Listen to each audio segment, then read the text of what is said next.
Imagine you're watching a late-night news clip, expecting a clever breakdown, some humor, and perhaps even a touch of wisdom on what this election means for the country. Instead, as Jon Stewart delivers his take, you sense something's off. His analysis doesn't quite add up. And now, you're wondering, what did he miss? It's not often that Jon Stewart's insight falls short.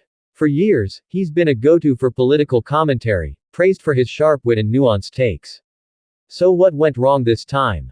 Well, to understand that, we need to look a little closer, not just at Stewart's words, but at the larger forces that may have influenced his perspective.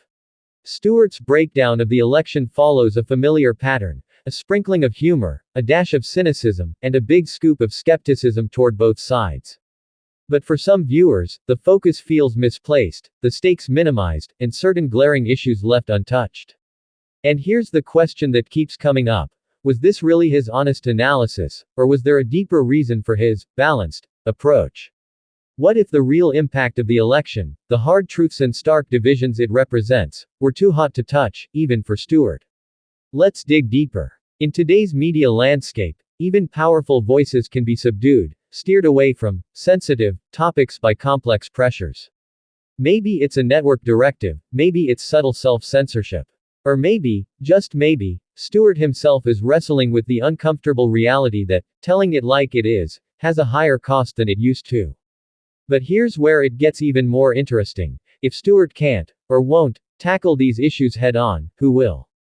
And why would he choose to sidestep such critical points at a time when so much is at stake? Now, here's where it really starts to unravel. If Stewart is avoiding certain angles in his analysis, what does that mean for how we view this election? Did he misjudge the impact? Or, more provocatively, did he recognize the weight of the issues, but choose not to highlight them? There's another layer to this puzzle. Recent reports suggest that even established commentators feel pressure to deliver content that fits a digestible narrative.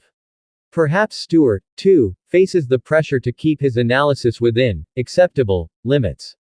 But is this approach fair to the viewers who rely on him for a clear take? Here's the kicker. If Jon Stewart, a respected commentator, feels compelled to downplay certain issues, what hope is there for a truly candid conversation about the election's fallout? And what does that say about the future of political discourse? The stakes are higher than they appear. It's not just about who won or lost, but about how the post-election landscape could reshape the narratives we're allowed to hear. When even trusted voices start to waver, it forces us to ask a tough question: are we really hearing the full story? In the end, it's not about blaming Stewart, he may simply be a symptom of a larger issue. But if his analysis misses the mark, maybe it's time to question who truly gets to shape political discourse. For those of us watching, it's a reminder. As media dynamics shift, so must our own critical thinking. So next time you tune into political commentary, remember, sometimes, it's what they don't say that speaks the loudest.